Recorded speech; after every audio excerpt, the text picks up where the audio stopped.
Hi, everybody. David Donaldson here with my associate Joe Martin for another episode of Entrepreneurial Impact.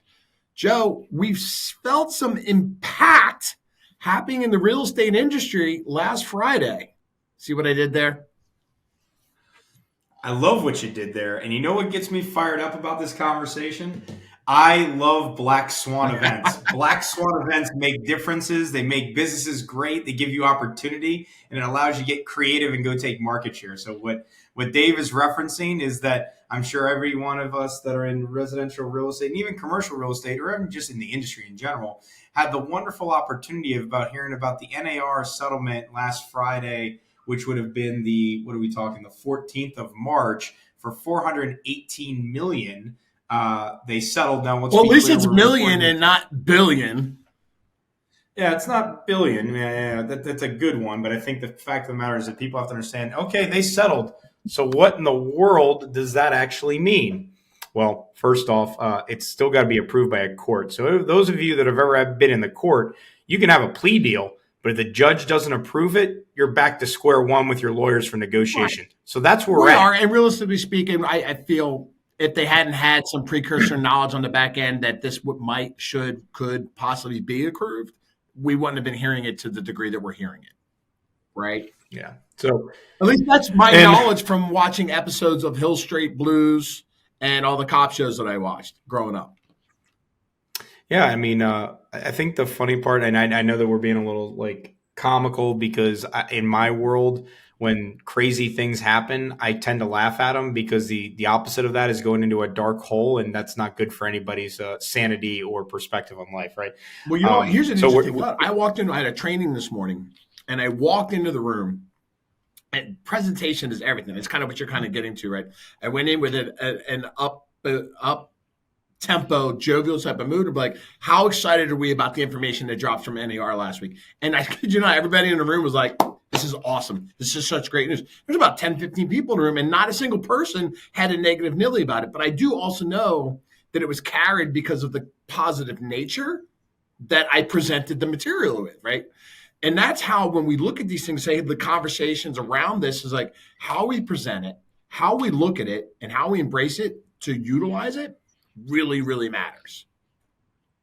Yeah, I think that the three things that I look at for this settlement, and this is just mindset before we get into some details to cover some things, because there's a bunch of wonderful misinformation and clickbait stuff that's out there about the world is falling and there's challenges going around the real estate, right?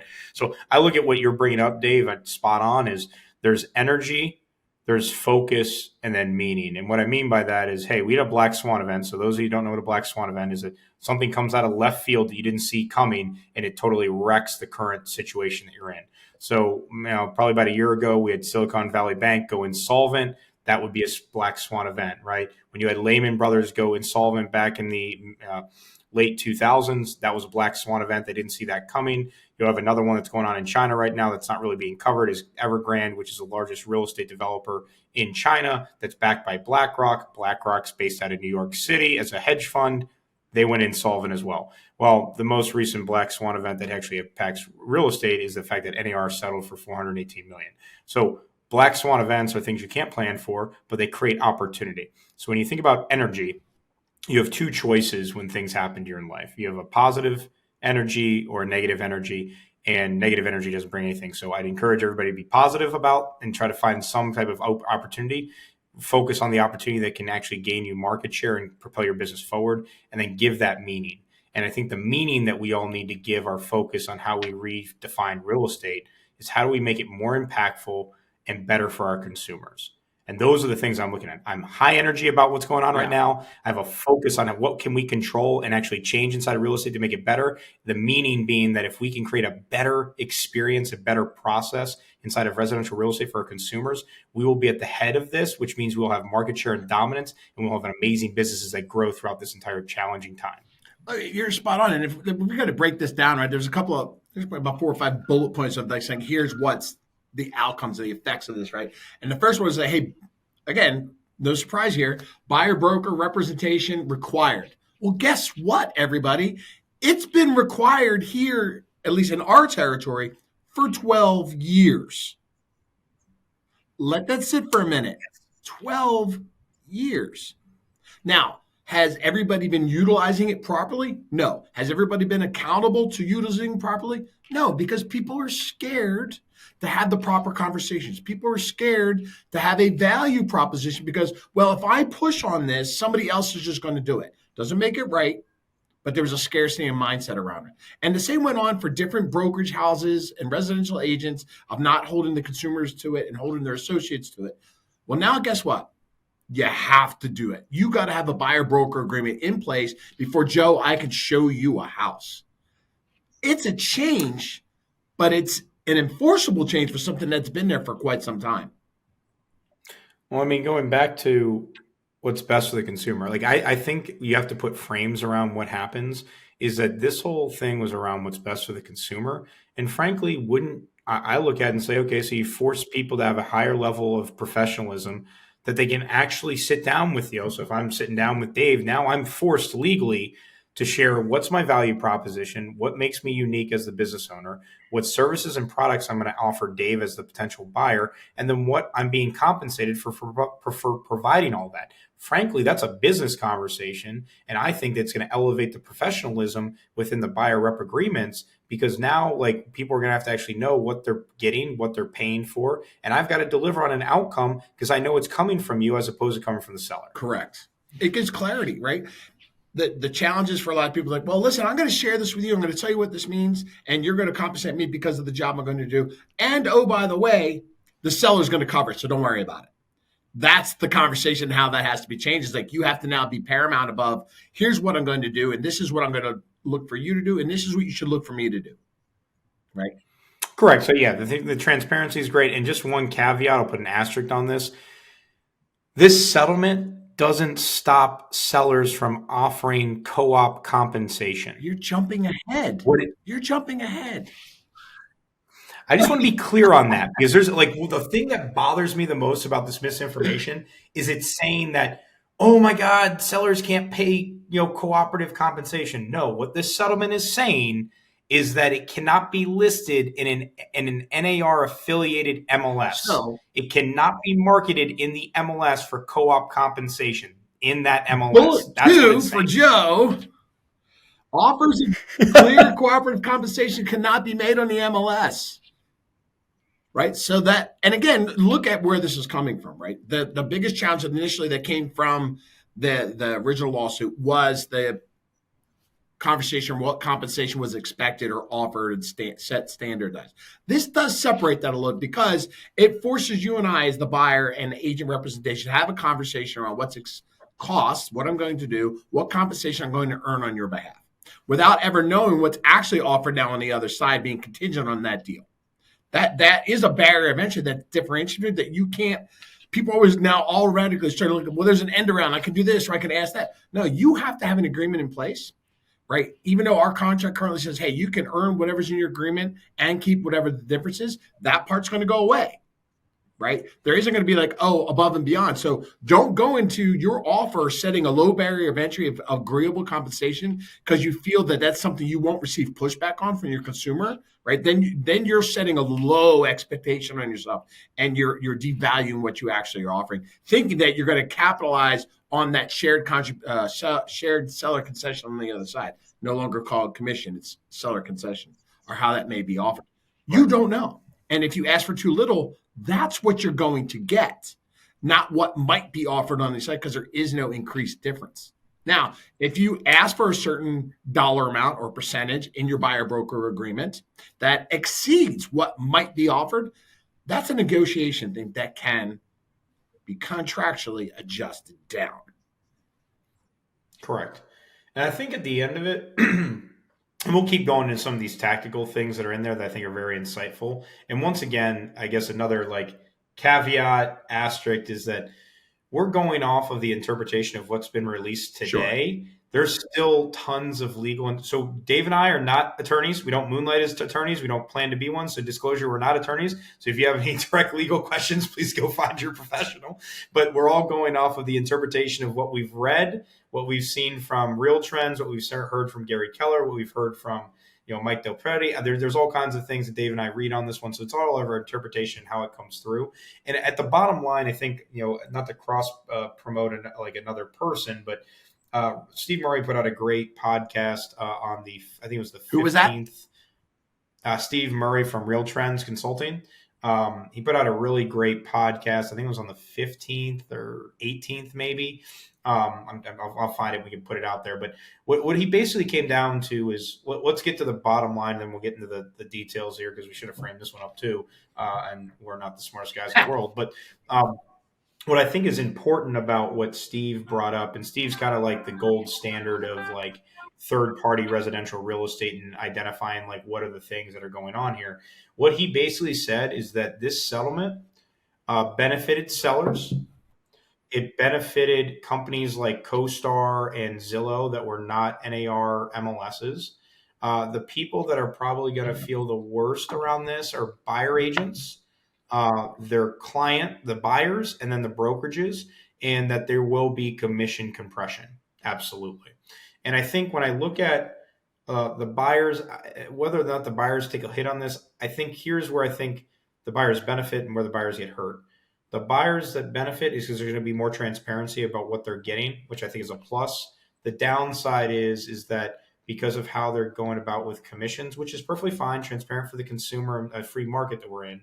The challenge is their ability to afford professional representation, right? Because a lot of people now will be able to say, well, you know what? In order to save money, I can't pay this because they don't understand it, or maybe their agents they talk to aren't negotiating whatever it is.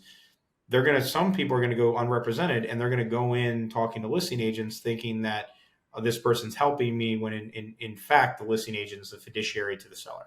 And I think that's probably the biggest loss to the consumer as a buyer, is that this ability to have representation, if they feel they can't afford it, especially they're going to have some changes with the VA loan products as well, so that they can have compensation, or at least understand how that's going to be paid to getting professionals to represent you in one of the biggest purchases of your life.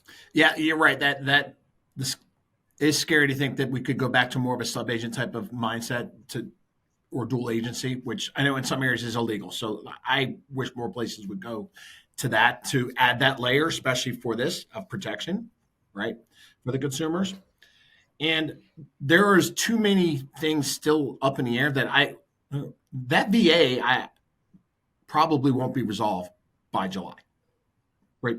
And for some areas, like especially with a lot of places on the East Coast where a lot of the military personnel revolves and there's different bases, it's going to affect a tremendous amount of people, right? The lenders, right? The law, the agents, we all are going to have to work on this together to make this a win-win. And it's not going to be resolved by the time that this theoretically could be settled.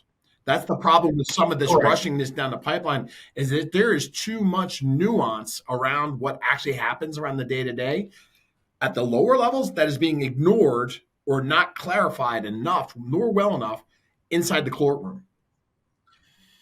Yeah, and I think once again, not to go like Chicken Little on everybody in here, the sky's falling. I think the other part is the areas of our country where there's a lot of VA buyers.